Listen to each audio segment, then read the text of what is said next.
Now for this assignment, you're going to be sketching again. If you find that you learn more efficiently and work more efficiently with your set square, and you're concerned about your mark in terms of you just haven't had enough practice yet to hold your line steady, it's more important that you learn what's being taught to you than it is that this be by hand at this point in our term.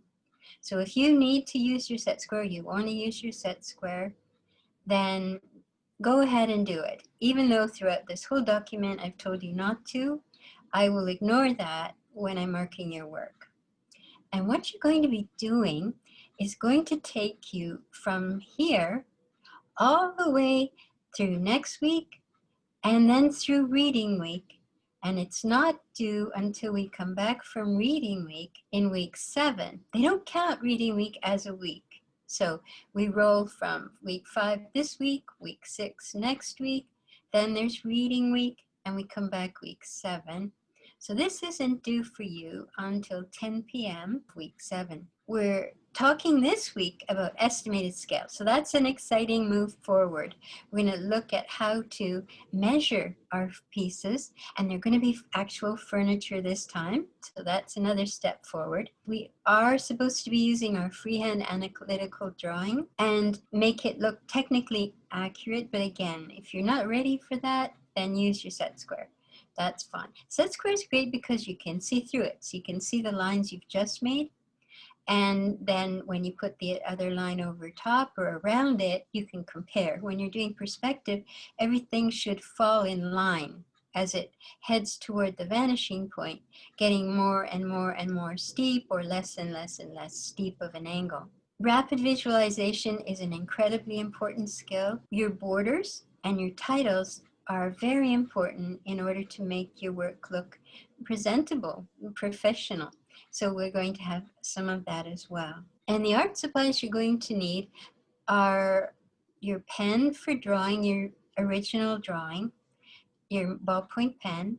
Then we need our pigment liners or some other permanent pen, and to make thicker outlines. For our first initial sketch, we're going to use a page in your sketchbook. There's also something for you to print out. I have a drawing already made up, and I have a video that talks you through how to render it with your grayscale markers. That's another part of this assignment. You're going to create sketches, 2 sofas. You get to choose. There are 3 videos with 3 different sofas, and you can choose 2 from those 3 to make your sketches, your 2 sofa sketches. Then there are 2 fireplaces, and you're going to draw both of those. Each one of those 4 sketches is on a separate piece of sketchbook paper. The third item that you're going to make is a rendering on a printout of a drawing that I'm giving you. I call it a template, and then you're going to render over top of it. And there are video demos for all of that. So let's take a look at what you'll be given, and it's in Slate content already. You can find it there. You're going to be given reference for all 3 of those sofas so that you can make a visual choice on which ones you'd like to draw right from the start. You'll notice that this one is in 1-point perspective because the whole thing is facing us squarely throughout its width. This isn't. It's in 2-point perspective because the closest thing to us is a corner. And so is this one. The closest thing to us is a corner. But you're going to push them against the wall and draw them as if they are in 1-point perspective. So you have to make a visual change, and I do that in the videos, and I show you how to do that. Here's the resulting quick sketch. You see, I didn't use my ruler, and you can see the resulting quick sketch. What I want you to notice, see, we're working with scale. This is the exciting part. This whole thing has been divided up into feet, and our seat height is 1.5 feet. The arm is at 2.5 feet. The back is at 3.5 feet because this had a very high back. And you'll see now we have our sketch figure in, and her eyes are on the eye level, and where her feet end up is relative to where you put her eyes. It's most important that you got her eyes right on the eye level. And she helps to tell us she's standing this far away from the sofa, just how big that sofa is. So she's really important. This now is something new. It's a little floor plan to show the seat of the sofa. It has that beautiful fur wrap over the arm, and the thinness of the back. You can see the thinness of the back. You can see that we see the top of the arm, which is the top of the arm. We also see this from above. So that's what a floor plan is. It's as if you could cut the room in half at 5 feet and hover over everything all at the same time. So I'm seeing the top of the back of the sofa, the top of the arm of the chair, that little bit that rolls over into view, and then the seat of the chair, and then the fabric that's draped over the arm of the other chair. That's very important in understanding how the chair is composed. So when you do your sketches, you need to include that as well, that little floor plan, to include it and to understand it. Another option for you to choose from, you choose 2 from these 3 options. And this one is fun because the heights of all of these arms are just slightly different, and you've got to work that out. Also, notice we don't see the back legs. They're way back here. See this red line? The back legs are way back here. Now that's going to vary depending on the eye level. The eye level were very low, low, low.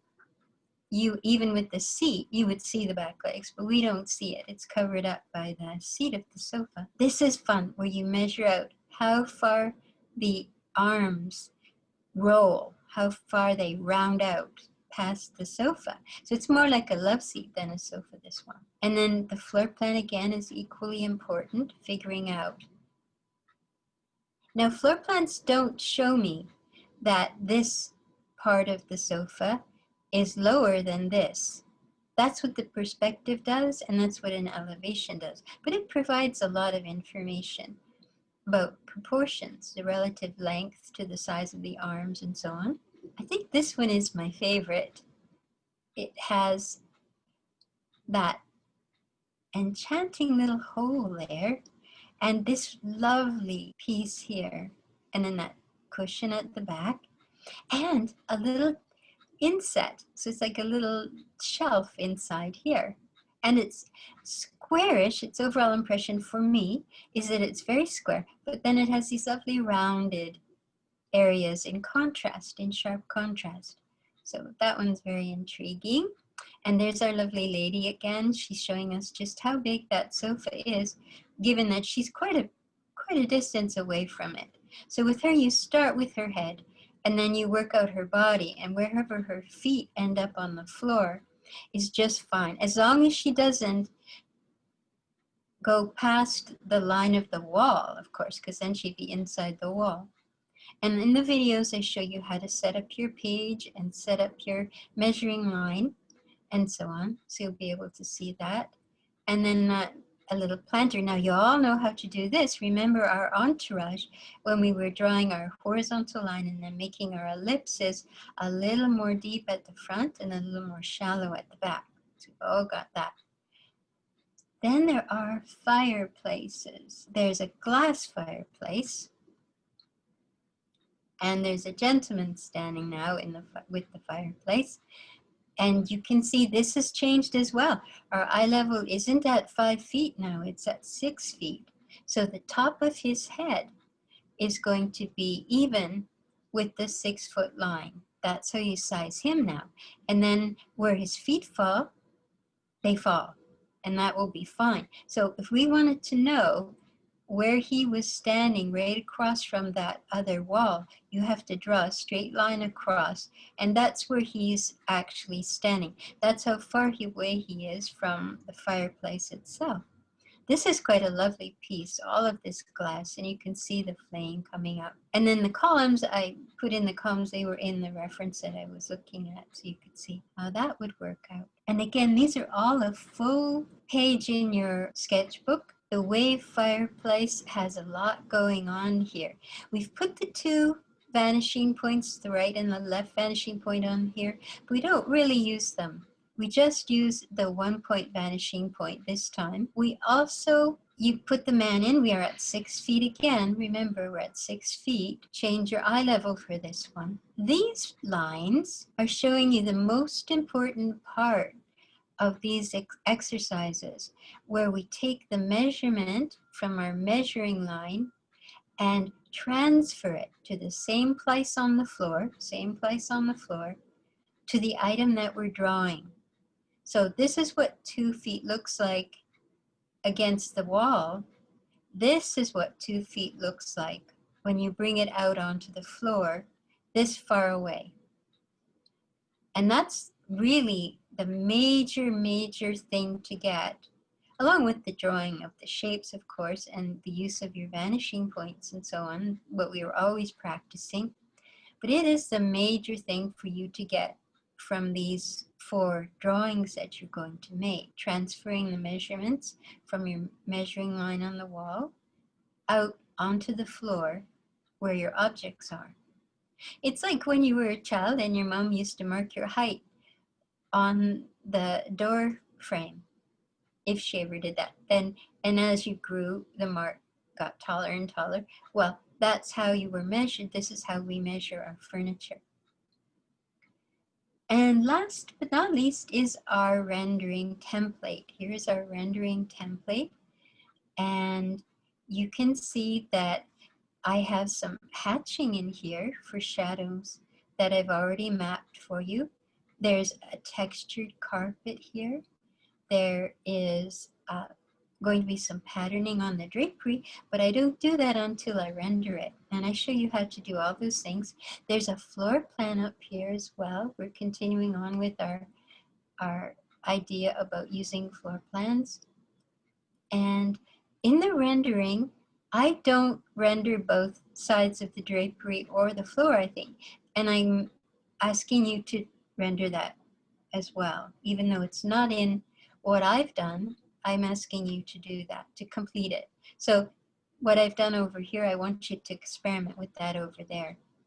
Also, please notice that the windows are not blank. There's a little hint at what's outside the window. Otherwise, you won't know that it's window, and you won't know that we can see through it. So it's very important. Things made of glass as well, you just indicate very lightly what's behind it so that you can see what's going on. They're just masses of shape. Could be anything, trees or anything. They have to be carefully done though, otherwise they call too much attention to themselves. You have to be a little careful. Or if they're too even, they call too much attention to themselves. You have to be a little careful. And when you're rendering, this is now a different way to achieve that gradual value. You'll notice in the video that I start my stroke, and pull a little toward the middle, but leave that empty because that's where light's hitting. This is very important, and even on the sofa, stroke, and then go across the stroke, so that this part is light, because light is going to hit all along here.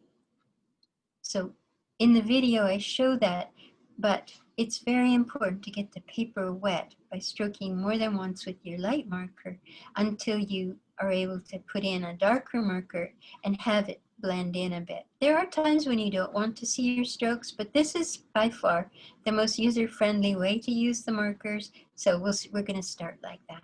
We'll start that way. I also want to remind everybody that this document is in the announcements now, so that you can easily, it stays live for you. Not like the other things that I was putting in Slate content, they don't stay live. So this does stay live, and this is now the playlist for all the videos for this week. And you can go in there and see, I have all of the videos for each of the items that you're going to draw, the 3 sofas of which you're drawing 2, and you're not rendering those. Those are just exactly what I tell you to do and how you to start and end the way I start and end the video. And your 2 fireplaces, there isn't a choice there, there are only 2. And then your rendering that you're going to print out and render. And what's required now, these are a lot of files, but you're going to put them all in one PDF. If it isn't a PDF, I can't open it and your work will be late probably by the time I get to marking these. If you sent something this week that isn't a PDF, I'm going to have to ask you to do that again. So if you've already submitted it, just resubmit it again the correct way. Be careful that you're not on the history page. If you're on the history page, you can't upload anything. I've noticed people are using the CAM scanner, and that has been working out really well for them. They're keeping all their work straight. Review your clarity and make sure. I've got some that were JPEGs, they were upside down. Everything's going to be marked separately. So I'm going to mark the 2 sofa sketches out of 5, the 2 fireplace sketches out of 5, and the rendering is worth 5. I'm going to look at your perspective, of course, whether you do it freehand or whether you do it with a ruler, and your scale and proportion so that you're looking at the videos and estimating your scale. This is a crucial skill, to be able to look at something when you're making your drawing, proportion every other thing to that, like the size of the room and the size of the sofa and so on. That's very important. And we got some practice with that in exercise 1, where everyone was trying to fill the room but still have enough room for their shadows. Of course, your items have to resemble the sofas that you've been given and the fireplaces you've been given. Going to see everything in black line. You see here I've gone in, darkened my outlines. My initial sketch, I want to see those lines, so please leave all of those in. I did those with a pen, but when it came to my final, I went back.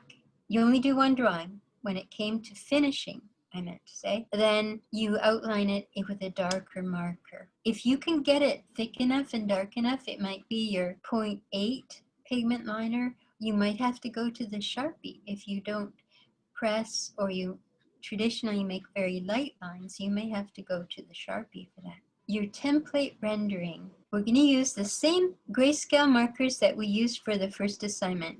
If yours are dry now, a little bit dry, then you may need to step it up to 2, 4, 6, 8. And you'll just get a little bit darker outcome, but it'll work just as fine, just as well. So I'm looking for the gradual values. As I talked about, you wet the paper before introducing the next darker marker. You work from light to dark. And then eventually, though, you'll find your own way to do this. This page of textures, it's really meant for floor plans, but we can also use this as a way to incorporate more line and more texture into our actual renderings and drawings that are in perspective. They give you little clues as to how to represent. Now, these come from the profession of architecture. So they're understood. When you see these in a floor plan or an elevation, it's immediately understood what they're representing. So they're kind of a code. And you also have the adorable sketch people, the floating head people and the square head people. Complete the whole rendering, remember. Complete the floor plan and the drapery on the left wall as well. And when you're rendering the little floor plan, remember that all you're seeing are top planes, so they're going to be very light.